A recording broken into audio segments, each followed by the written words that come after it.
Okay. Okay, now we're recording. So just to get started on what we do and why we're our essential workers, I'm going to just call on Deborah, who works at Enoch Pratt. Oh, is this, I'm going to answer why we're essential workers? Yes. Or, okay, I'm up for that. Um, with a very sad story that happened last week.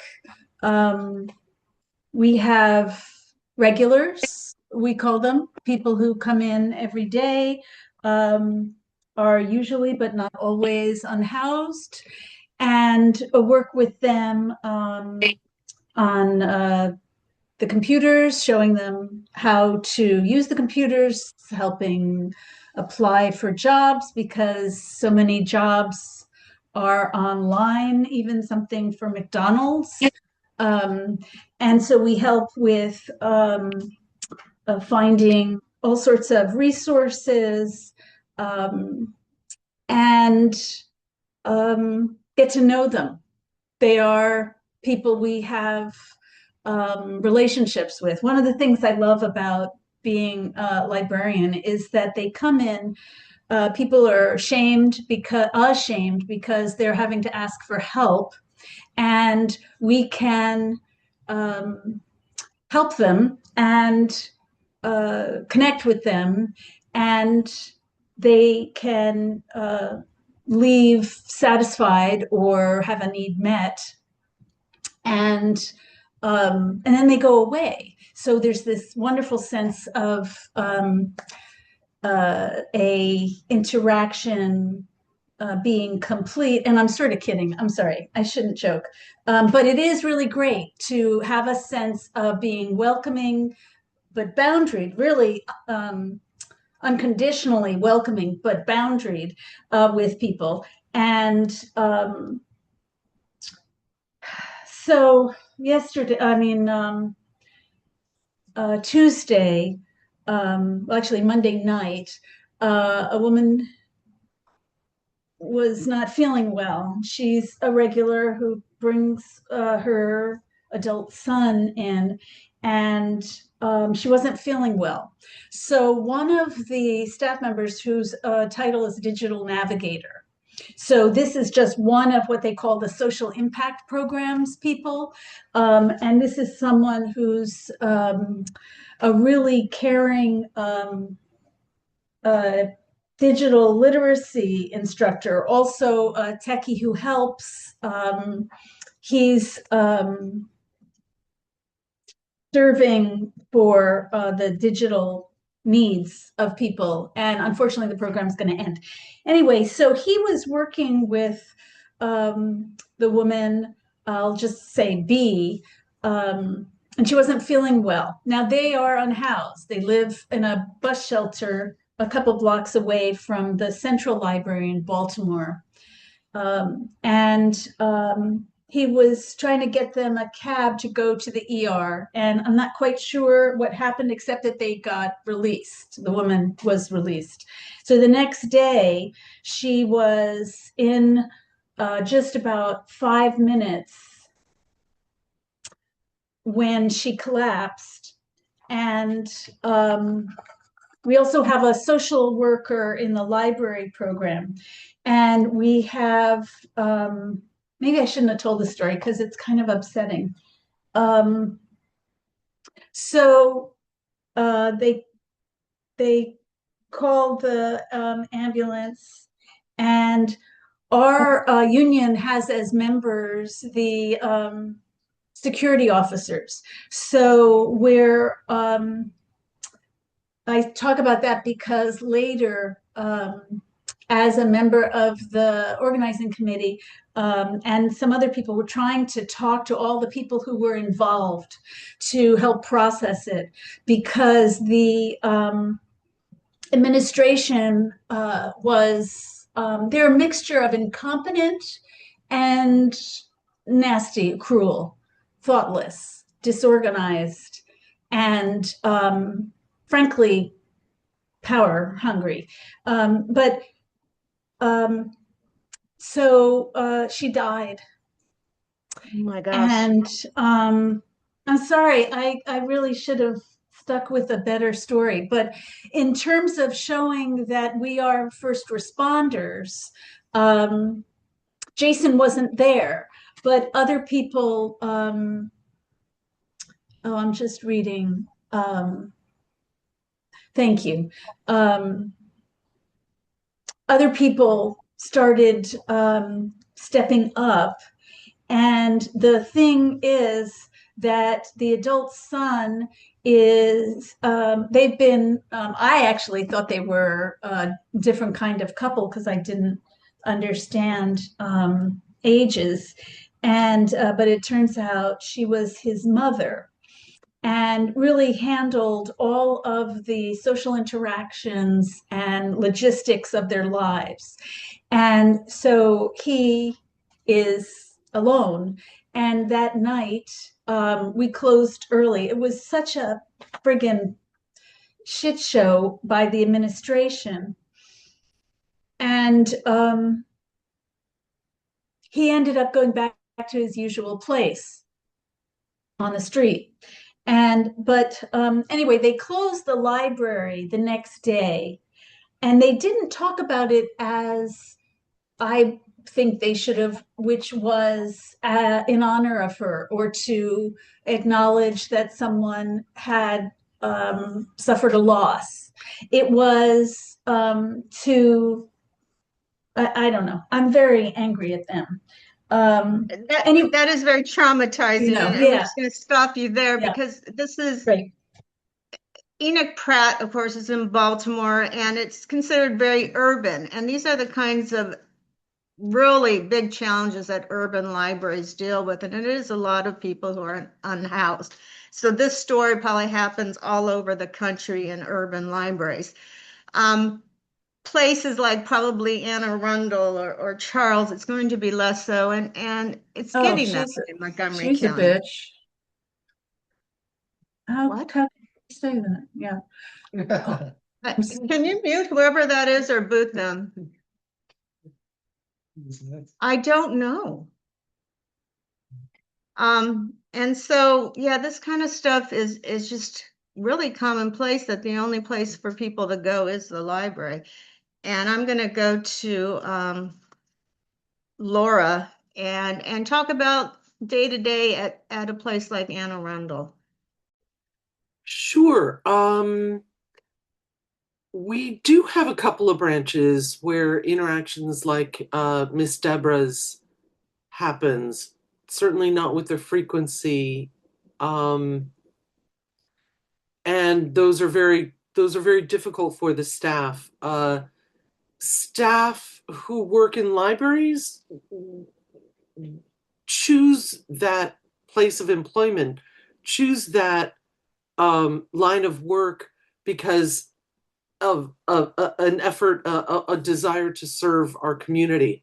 Um, it's incredibly satisfying and incredibly difficult. Certainly, not all of us work at the service desk. Many of us work behind the scenes, but they know that they are supporting something very, very important at the service desk. A big part of my job is also going out into the community.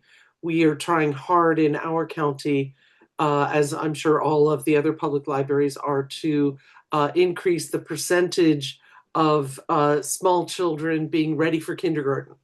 Um, and so we do story times in communities where they are not coming into the library. And we're trying to certainly let the little kids know what the deal is about learning in books and, positives of that. But a story time is also for their grown-ups as well. And letting them know, that just reading to your small people is the best thing that you can do to get your kid ready for kindergarten. Being ready for kindergarten just gives a pathway of success through your whole life. Um, we all in public libraries do outreach. We take care of our collection. We take care of our communities that are hurting. in so many ways. Was there a particular question I should have been answering, Miss Yeah, I Hack? just wanted you to talk about day to day, and I'm also a librarian, and I'm not on the panel, but I'm gonna talk about what I've been doing day to day. And a lot of it is connecting people with resources. So it could be food, it could be immigration. Like, I don't know how many people, just the last week, I had to help download forms to keep them in this country because they only have temporary status. And that's something they're worried about. Jobs. I've had two people in the last month come back to our library and said, if it wasn't for the librarians here, I don't think I would have gotten a job because they helped me with my resume. They helped me do searches for jobs. So that's a huge thing that happens every day at my library. Last week, I helped a lady file for Medicare. She didn't know how to do it. And if we weren't there, I don't know what a lot of these people would do because the computer skills in our community for a lot of people aren't there. They haven't had computers. They don't have computers at home. They may not have access to internet. So it really is an information divide and why we're essential. And as Deborah put on, unhoused people, they come in to get out of the elements. In the summer, the heat, in the winter, the cold. And they use our services. They might read, they might go on the computer. And most of these people are just fine, but we do deal with people in mental health crisis. And sometimes that causes problems as well. And who's there? The staff. Thankfully, I think there are social workers at a place like Enoch Pratt. We don't have them at my library system. And so there are a lot of incidents where we end up having to call the crisis center. Unfortunately, the police have to come with the crisis center, and that sometimes makes people very upset. And so that kind of thing goes on. And I'm going to go to Anita. She wants to describe what some of her people do day to day, if she wants to. Sure. It's the same as what you all have experienced. There's been a time where we have to handle ODs, so all the staff are Narcan trained, and we make sure we have supplies on hand in different areas. We have at our Essex branch, there's 2 levels, so there's Narcan down in the meeting room area and upstairs at the desk area and in the back. And it's everybody's pretty well versed in using it and how to handle that. And of course, it is staff members that that some of them can do it, some of them can't do it. So they're not forced to do it. So just want to let you know that. The problem I have is when a staff member, even if it's a manager, that does have to handle it, it's like, okay, get back to work. You don't get a time to just decompress or anything. It's like you saved somebody's life in the library. Okay, get back to work. And there's staff that have been in the back crying, and their next service point is up. And a manager has said, well, you can't go home. You go home, that's against your, you get an occurrence or going home. So that's a concern that I've always had about that, because it happens a lot of times. The circ managers handle it because they're like the closest to the door, basically, to get out, and they'll go out and save a life. Along with, okay, now I got somebody on the computer raising their hand because they need help with their taxes, and you have to get right back in there and do it. And a lot of times the lower staff level will go to the manager, somebody who's done that, and say, hey, do you want to go back and sit down? I'm like, no, I'll stay out here and do what I got to do, But we do help a lot of people. This is tax season, so it's very, very ramped up. Also, people get upset if they can't get into their account, and people actually think that, their documents are housed on the computer. So they kind of freak out if the computer gets shut down, and it's like, oh no, my stuff is, what's going on? We did have an incident where I think the whole county was out last week of their IT department. And, when it happens when you're in the middle of something, people are like, wait a minute, where's my stuff? How do I get my stuff? How do I get back? Well, no, it's just gone. You're not going to be able to get back in until we get back up, you know. But yeah, people really see us as a safe place and also a place where they can get everything done. They can get everything done. And now that it's tax season, I'm sure everybody's experiencing it. People trying to get their, their W-2s and everything. So, yeah. And I work near a community that has a lot of retirement homes, and they want the hard copies. They don't want to go online. And so if it wasn't for the library, it's very hard to get tax forms right away when you need them. I'm going to let Christopher go next. Yeah. So we deal with a lot of the same stuff. I think for me, the most frustrating thing is like seeing like something good like just warped by the people up top that have real no idea like what the frontline workers see. Um, like we had a social worker. She was selling Scentsy candle MLMs to our unemployed, unhoused patrons. Didn't even get fired when that got found out. So like some of our social work kind of work was given to a person who completely had no business being in that field. And like one of the first things I tried to implement at the library was just tampons in all the bathrooms. I wanted it to be just treated like the same as paper towels, just like a like pretty mundane thing like a utility. It got denied like 5 times. They asked me not to do it anymore. Like I was gonna get written up if I kept like proposing it. Um, and then eventually I worked on a proposal to get tampons in the bathrooms. The director said no, and then a month later, like admin got a grant for it. And then the way they implemented it is that it turned into a speakeasy thing where you have to ask for a package for Taylor, and then we slyly hand you like this package with tampons in it. And I'm just like, do you really think like this humanizes people? Like, I understand the privacy, but it's just like, yeah, woof. Um, and then as far as like unhoused or people that like are spending a lot of time in libraries, like I've seen like my branch, we have a lot of like people that are drunk or like on drugs, and they're really good about just keeping to themselves. They'll go find a corner, like they're not causing any problems.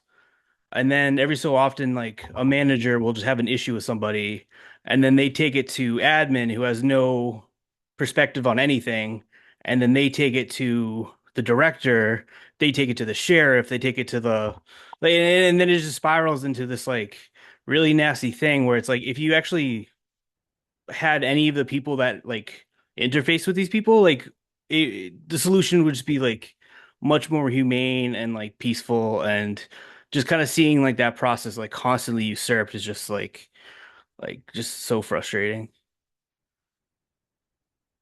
Thank you very much for that. I'm introducing you Daniel Dunleavy. He is a circulation person because in Montgomery County, it's kind of separate functions.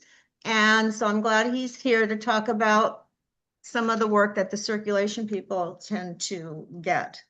Go ahead, Daniel.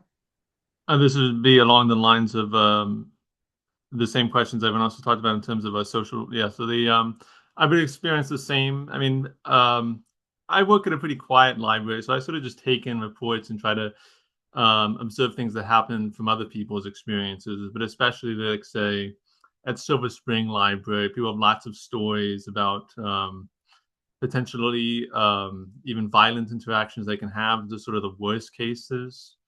And I think something that maybe happens is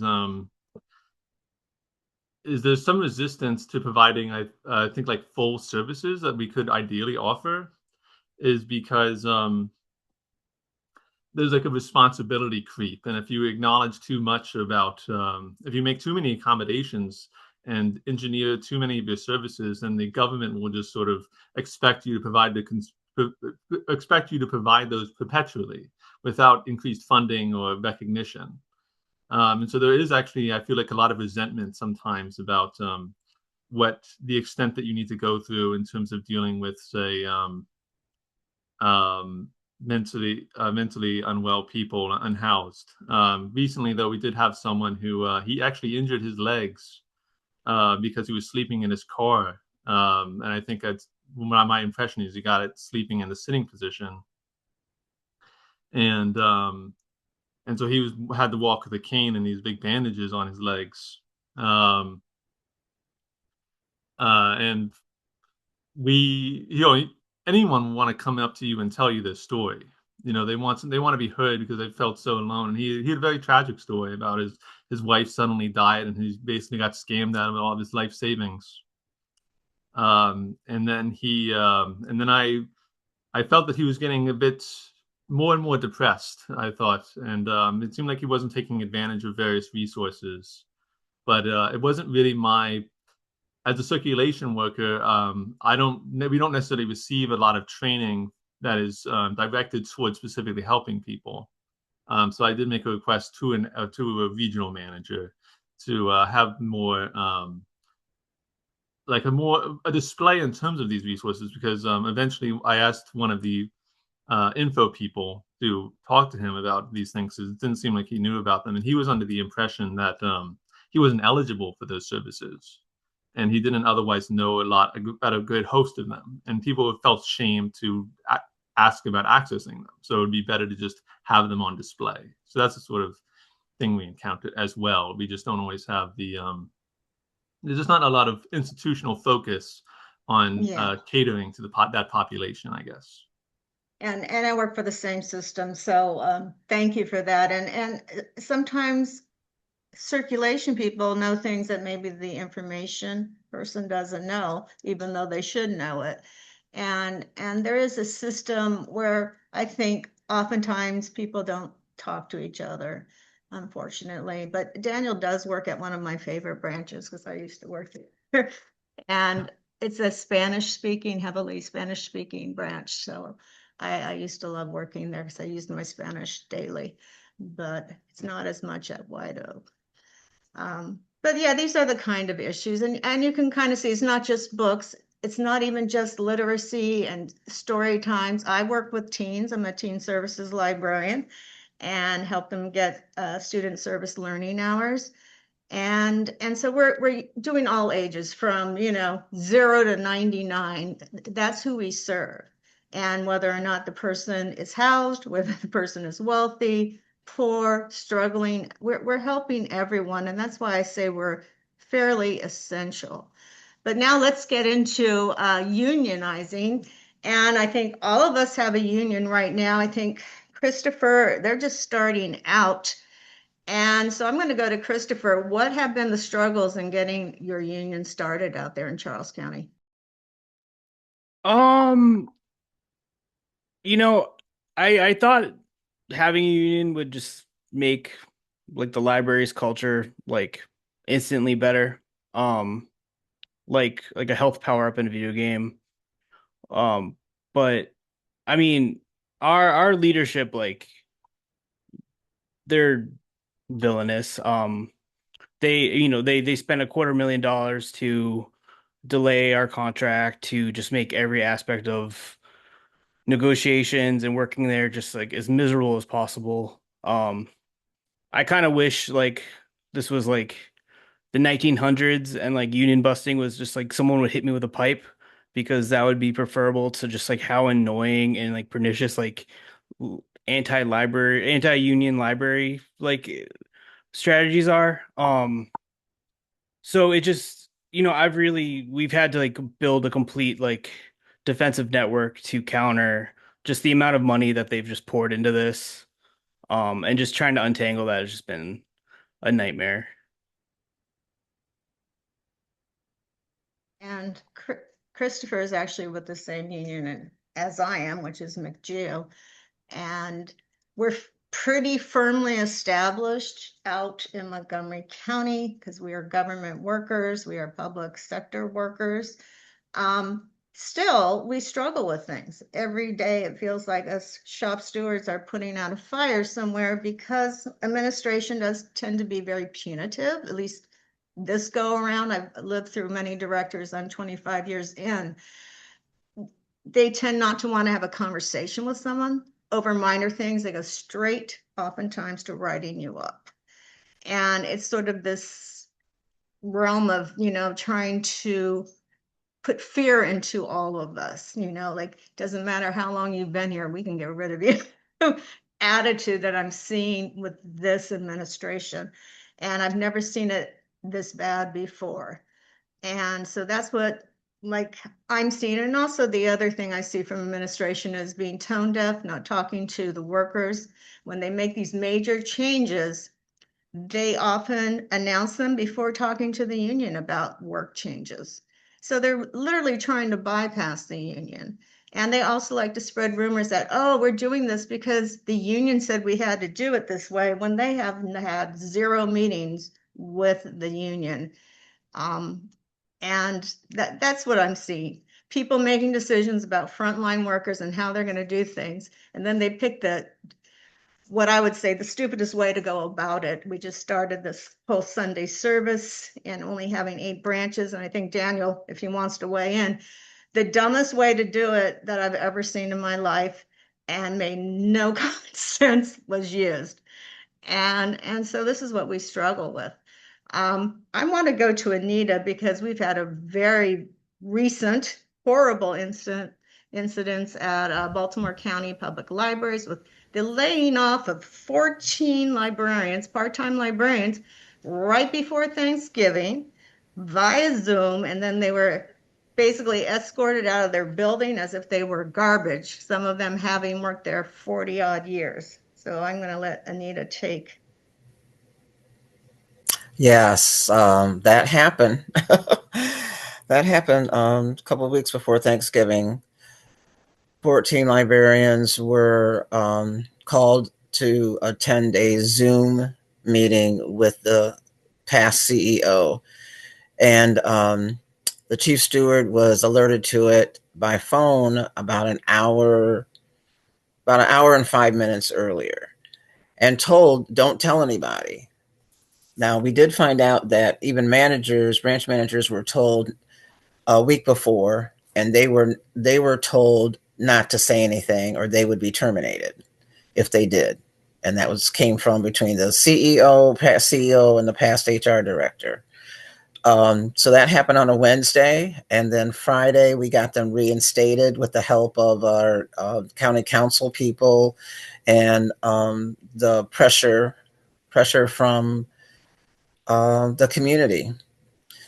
And as a result of that, the HR director, we think she was fired or asked to leave. So she was gone by that following Monday. And then by December 9th, I'm going to say the union pressured the board of trustees to fire the CEO. So we've had a lot of changes since then, a lot of discussion with the board of trustees. Right now, there's nobody directing BCPL library, and there's not a HR director. So they have people filling in for those spots. And the board is essentially running things, which is for us, we're fine. I'm like, yep, because I see it right now as here's the board and here's the union. And actually, the union's a little bit higher than the board because they're coming to us now. They're saying, is this okay? Can we put this out? Does this need to be negotiated? They're not just throwing stuff out there. For the first time, we're going to have a seat at the table at a board of trustees meeting this month to give a union report to the board. And let me tell you, what the chief stewards put in this report is everything. All the good, the bad, all the stuff all the safety and health issues that we've had just since December 9th. all of the, and I say that date because that's just a pivotal date of when that was the last day that the CEO was in the building. And a lot of stuff has happened since then. The HR department they're just junk. And I'm going to say that loudly. I have asked the county executive to remove our HR department from our library system and have the county take over. So that's a lot of opposition because even staff members are like, oh, Anita, no, it's going to be worse. I said, it can't get any worse. They fired 14 people. Just jumped right past the board, past the council, past the union, and just fired these people, and treated them like garbage. Yes. Walked them out to their car like they were criminals. One woman had to put her stuff in a black garbage bag with her manager standing over her desk. I mean, it sounds crazy. It sounds like this can't have happened in 2025, but this happened. But we got their jobs back. Thank you to everybody that came to our Board of Trustees meeting and spoke up. We had a standing room only, and it was just fantastic. I listened to the videos all the time because somebody made videos of everybody. I think Nicole, she's on here, and I listened to them all the time. So right now it's January 2026, and we are in the process of getting that report together for next week. We're in the process of, we'll be having our ratification for our financial portion of our contract. That's coming up. There's still a lot of stuff that we got to fix and change. But things have cooled down a little bit as far as that. And when HR sends something out, they usually send stuff out and we get it right away. So we can put input. So. And I will say that campaign was so effective because not only did all the library workers and unions come out, but the community really came out. They were upset. And someone just said, well, what do we do? Keep aware of what is happening at your libraries and look at the social media. I think Anita was quite effective with that. And it got around to everyone that 14 librarians were fired for no reason, really, not because they couldn't do their jobs, but because the CEO just didn't want those positions anymore. Right. And she was fired, and or I guess she was fired. She resigned. Yeah. So yeah, they probably told her she separated. They said that in the newspaper. It was, well, the banner. The banner helped a lot with getting out the information and stuff, and they were pretty good with the with being accurate. And then if it wasn't accurate, they would change. They changed it. But yeah, they said that the board and her separated, so they didn't give us a clear answer of what happened. But anyway, she's gone. She's gone. Very true. So I'm just going to go to the other systems. Does anyone have a story about when the union was able to prevail over bad faith administrators? Raise your hand if you. Oh, I think I was muted when I said this. So I'm going to ask the other systems, have you had an incident when the union was able to prevail against bad faith administrators? Well, I could try to answer that. Certainly one of the big things I've learned from unionizing is it's a process. And the idea of building a shared union culture where we can share information, talk to people about what the union can provide. For instance, the Weingarten rights, the idea of if you think you're having or being called into a disciplinary meeting, you can never have to go in by yourself. You can bring either a steward or another union member. And I personally have had that experience of having a witness did ameliorate the situation, having someone there to do a reality check was very helpful. It's not necessarily a dramatic story, but that's my experience. I'm going to ask if Christopher or Laura wants to go. Go ahead, Laura. Okay, thanks. Chris, you can go right after me, Christopher. Yeah, what Deborah says is very, very meaningful to the person who's called into their boss's office. Just having someone next to them really helps. As I understand, I haven't been in the situation, but it really helps the supervisor keep on a rational track, keep on what the very particular situation is right here. They would not tend to bring in all the other things that staff person has done, or do a power trip in front of just that one staff person. It means a lot, not being the only person there. I'm sure you can all understand that. When our library system was negotiating its very first contract, there had been a number of staff who were promoted but had not received wages reflecting that promotion. And there was some completely unintelligible gobbledygook for why HR was saying why they were not given the appropriate wages. So I had my someone in my supervisor's position making less than what I was making. If she had stayed at her job and not taken a promotion to a librarian, she would have made more. Anyway, it was just bonkers. There were 14 or 17 of us, of those people.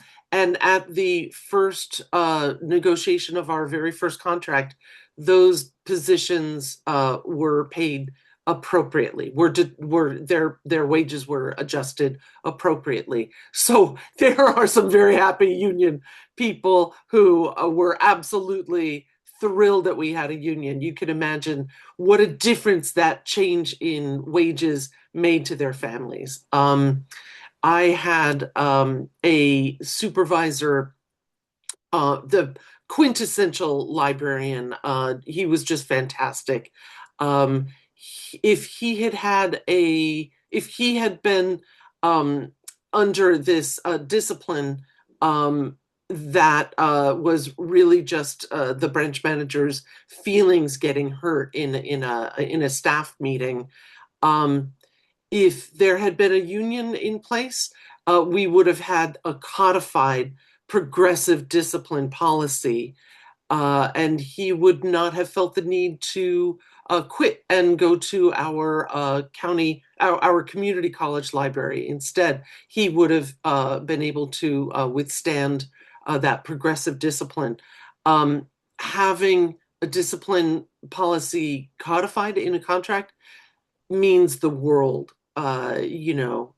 These are some really fundamental positives that our union has brought to our library system, which of course then means we are serving our public much better if we are happy, stable employees. Thanks. Christopher, there you go. Yeah. So we're still trying to get our first contract, but one of the issues that I campaigned on organizing was there's no way to get full-time or health insurance for people without bachelor's degrees. So we have a lot of long-term circ staff that are aging out of their parents' health insurance, and their parents are pushing them to get a different job so they can get health insurance. And since COVID, we're basically doing almost the same work. Our circ staff run programs. They do all the reference work. So it's a priority for me to make sure there's some kind of provision in our contract that allows circulation staff to get health insurance. And then we've also just had years of bad behavior from the director. We lost a trans employee. They got fired for insubordination for looking at their phone in the back So like basically they looked at their phone 3 times in a year, and every time they looked at their phone, it was write up, second write up, and then termination. Like when I get justice, they're gonna get some kind of severance. We have an employee that's had the 2 years worth of raises taken away. The employees in their 50s, and they were asked when they're planning on retiring. This is just based on, I think, they want to just replace that person with a cheaper, new hire. Um, like they actually had to refinance their mortgage. Like, I'm going to make sure that they get back pay for the last 2 years and that they get the raises they deserved. Um, and we've had 2 actions at board meetings, and so far our board president left. We lost another board president, or another board member. Our director is on health medical leave, but I don't know if he just is hiding. And then I found out today that their lead lawyer has found a new job. So, we're gonna keep plugging until we can like get the justice we need for these people. I have to say that just sounds crazy to me. So now I'm beginning to feel like we have it grayed out where I am, but everyone has health insurance, circulation to librarians to whoever. Our circulation is not supposed to answer reference questions. So we have really delineated job type, functions. So they're doing what they need to be doing, which is checking out books, that sort of thing. They actually have sometimes more customer contact because of that, because people love to go and check out books and talk to them for a while. But yeah, it's a very different system. And I think that's why Daniel was saying, he would defer to the librarian who's supposed to have the information to give to people. And he's right, they should have it. And I'm sad to hear that someone didn't at his branch. But yeah, these things are crazy. No one can live without health insurance. That just makes I me might so say, happy. I might say that I would measure it as a success that to make I just joined McGeo and I didn't even know it was unionized at the time, as you guys are building from the ground up. When I joined it, it's been in existence for so many years that it's won all these victories, and it needs to capitalize on them to market to its own members to be more enthusiastic and to sort of spread the spread the evil virus of unionization everywhere else to combat all of these like small acts of psychopathy we have to endure every day from these crazy administrators who run these libraries, which are supposed to be, in a way like a pilot socialist institution, but they instead run them like Doge, like Elon Musk, with permission from the capitalistic structure to basically make everything as psychopathic and cruel as possible. I mean, the things you guys described are just so insane and it's so out of place. If they want to act like that, why don't they go run a regular corporation instead of just abusing public I workers? agree. And in these times when we have Trump and Doge calling everyone to come into work, our administration has decided we're not allowed to telework, not even when we have a training for 3 hours. It starts at 9 a.m. and we actually don't open our branches till 9:45. So am I doing it in the parking lot? I don't know, but they have gotten so rigid. And even popular programs that librarians are running that work best, telework, they have said, no, we're not doing that anymore. We'll just cancel that program. And it's crazy and silly and ineffective. And that's what we struggle with in a county that does have benefits. And I am so glad that I have health insurance, and so do all my colleagues. So I'm feeling it. I feel like I need to go down to Charles and do something for you, Christopher. Because that makes me mad, and we're in the same union too. So yeah. I'm just going to ask if anyone else wants to weigh in on administrative policies that are ineffective right now and that our unions are having to contend with. If Deborah or anyone else would like to weigh in on that. Well, I guess the idea of in Pratt, we have a central library, which is essentially a free academic library. It's the State Library Resource Center, and we're supposed to have subject specialists in the different different departments. And their idea in the administration is to, first of all, they've totally short-staffed us, so we're it's really making us ineffective.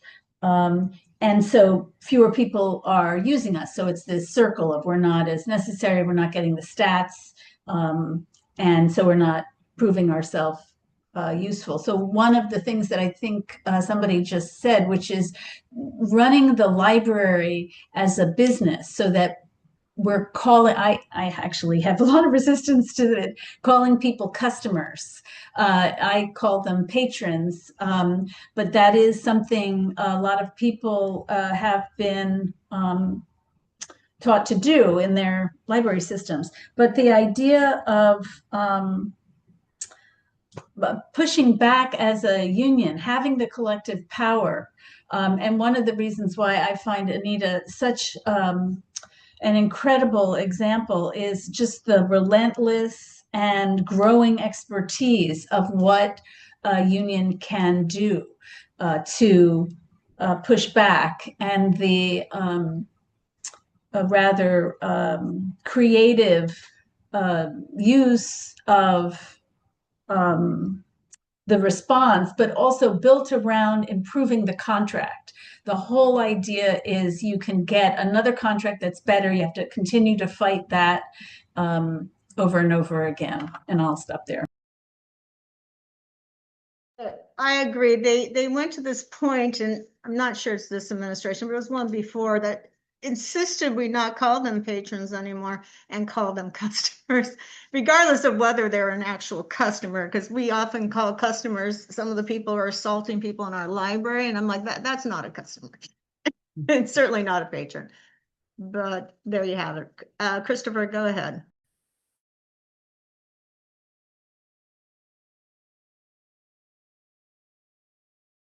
You're muted, Chris.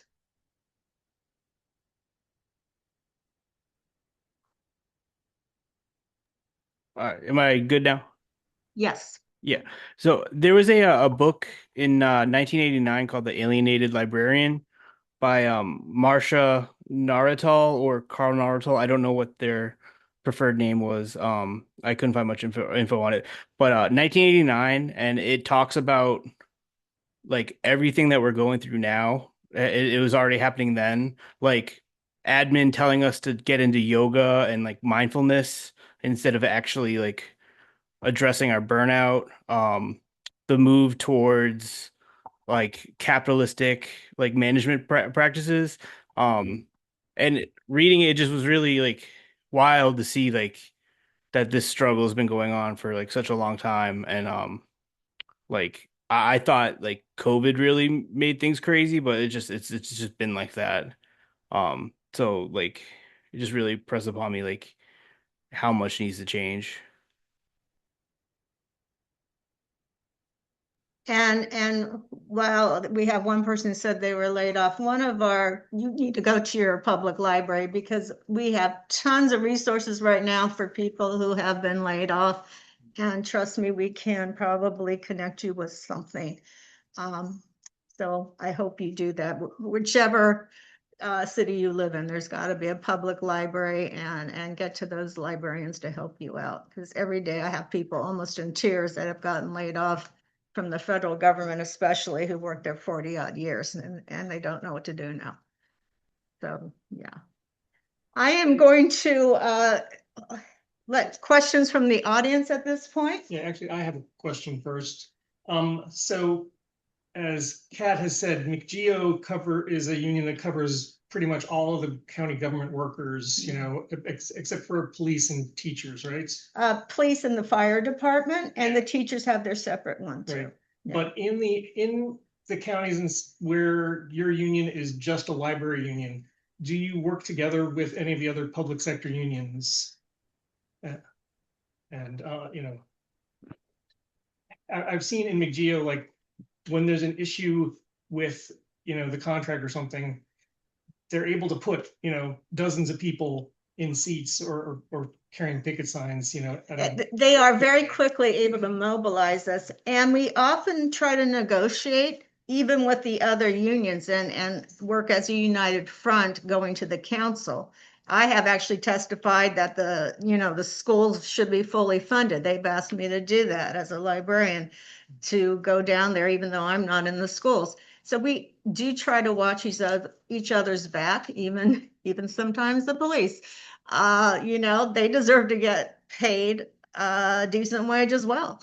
Everyone does. So Yeah. for those of you who are separate, I think BCPL is like that, and probably Charles County and Enoch Pratt, it works probably a lot differently than my union.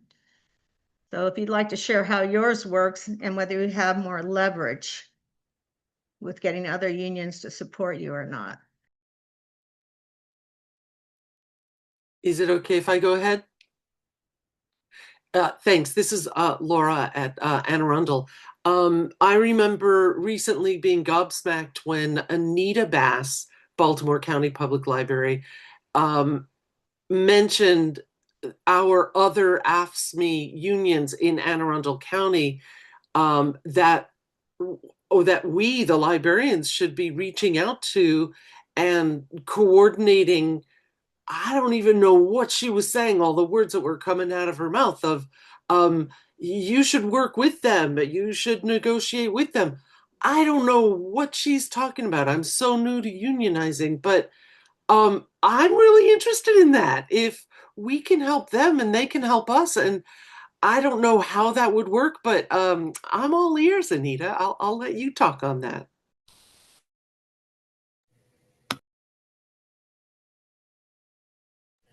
All right, now I'm off. Okay, yeah, I think that it's very helpful to get us all together and find out what's going on. If you can get to, a council meeting or a hearing, budget hearing, someplace where something's being discussed, and you can get enough information that you can speak on, and go to other counties. I know Nicole does that, and she's on here. I know I've been to Pratt meetings, and I know, it's been something that, when you can go there and talk and you're not talking about your system, you can really get it out. You don't feel like you got to hold back because, you don't want retaliation, but you can really get it out when you go and you're helping your fellow union people. We would have never done what we did if we didn't have everybody come to that board meeting. That was amazing what took place, so that we could get our voices out there. It was very good and it was empowering. And what was interesting was the regular staff that were there, a lot of them were not members. We actually gained about 11 members within about 2 weeks because people were so moved by the collective work that we all did. And 11 from that branch? They felt like strangers had come and spoke for them. What'd you say, Laura? I said, was that 11 new union members from that branch? No, it was from all over. Wow, that's awesome. And we had vacant spots for stewards. We had 3 stewards, like right away. I want to be right in the hallway.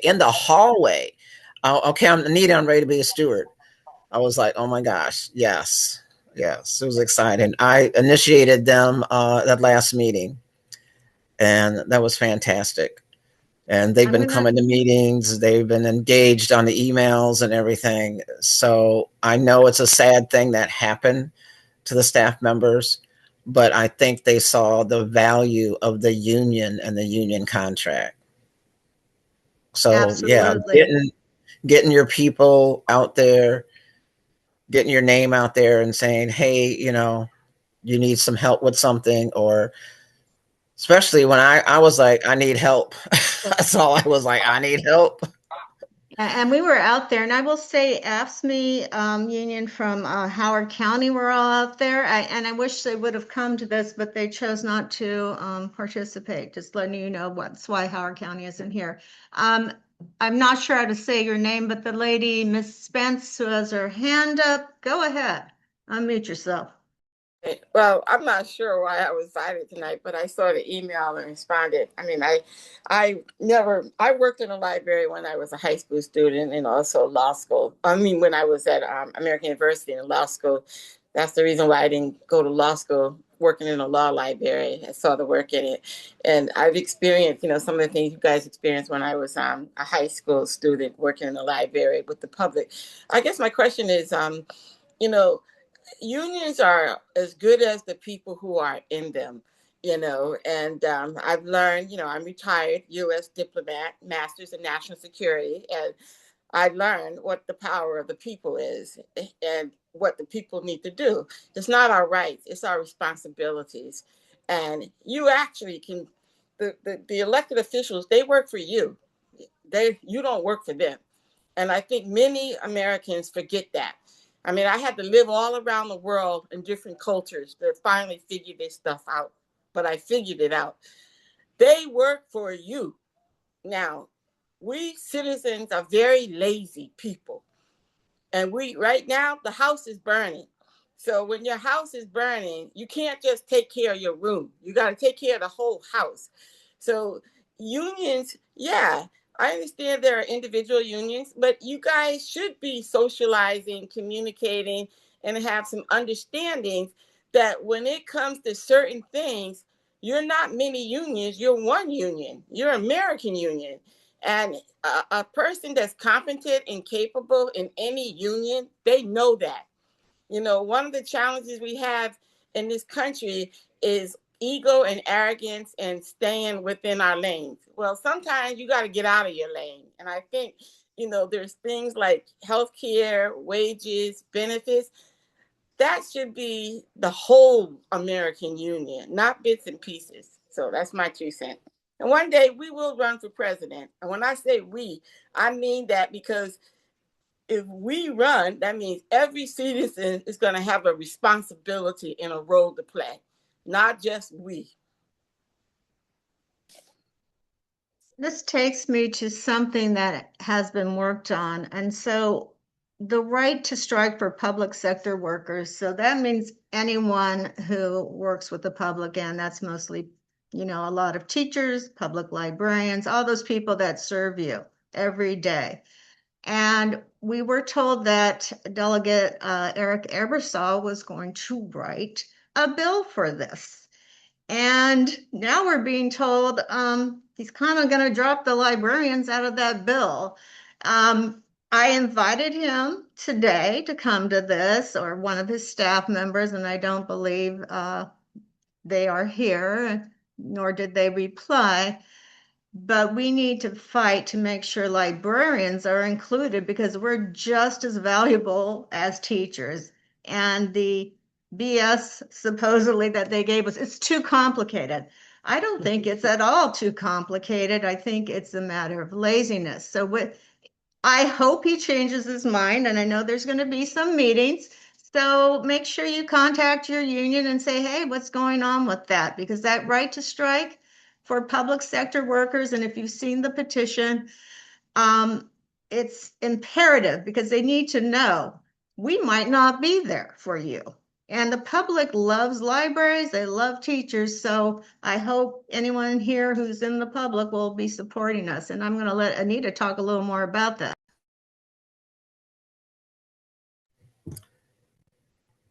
Okay. Yeah, been working with the Baltimore City Teachers Union and writing the bill. We started working on it, and I actually just looked that up today. It was like in October 2024.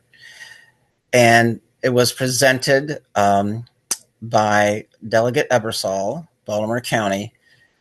And we had the libraries in the bill, but for some reason he took it out.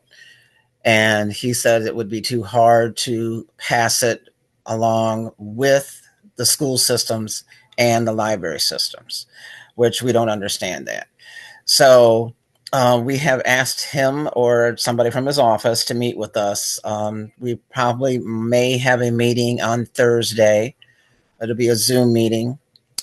I've got the machinist legislative team that's probably going to be available. ASME is going to be there. I think McGeo was invited. I think I saw an email with somebody from McGeo.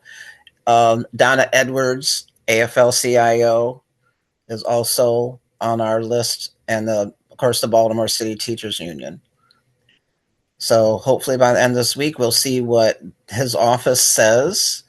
It looks like it's already been presented. It's been pre-filed, and I think it's going to have to be amended. So if you want to speak on it, whenever it comes up, you can say, yes, I'm all for this, but with amendments. So if you have any questions, let me know. I will definitely go anywhere. I'll take a day off to speak on it. Happy to include us on this because it's just so important that we get the same respect as teachers. And I'm sure the teachers would agree with us, honestly. The teachers are definitely upset that it was presented without the teachers' knowledge that the libraries were taken out. They didn't know it. I think no one knew about it. So that's coming up. And if you're with Our Revolution and you go to our website or connect with us on Facebook, either Our Revolution Montgomery County or Our Revolution Howard County, I will respond directly to you and tell you when, things like this come up where you, if you have the time, can speak on it and go to Annapolis or wherever we need to go. To request that this happen for librarians and teachers, because it's so important that teachers also are treated pretty poorly oftentimes. And these are the people you're trusting your kids with. And we need to respect them as well. So I'm going to wrap up unless someone else would like to speak, because we've actually gone over time. It's 8:12. Does anyone have anything else to speak on? And I also will talk about, just really briefly, Venezuela was bombed for no reason whatsoever and kidnapped their president. My family lives in Caracas. I have gotten a hold of them. I actually used to live there at one point. And they're safe, they're okay, but they just don't know what's going to happen next, kind of like us here in the US that don't know what's going to happen next with our president. But we'll talk about that at another meeting if that's a topic that interests you. Interests me a lot. So is there anything else anyone needs to share or wants to share? No. I was just going to oh, go ahead. I was just going to share our websites in the chat so that you could go visit and get updates. That's great. And I will even share to anyone in here my cell phone number. That's how much I trust everyone in here. If you have questions, you're unable to get on our Facebook or our Instagram or other socials, just text me and I will send you the links to that. And I'm going to wrap it up. Okay. So yours in the revolution, when we organize, Hal knows this one, we win. And we will see you next month for the next meeting. If we have your email, we'll send that out that we're having our next meeting. And we're also going to be sending out a statement on what happened in Venezuela very soon from our Rev MoCo and HOCO. Thank you so much to the panelists. Thank you, Daniel. Thank you, Christopher. Thank you, Deborah. Thank you, Anita. Thank you, Laura. I hopefully didn't miss anyone. And goodbye. We'll certainly be talking soon. Okay.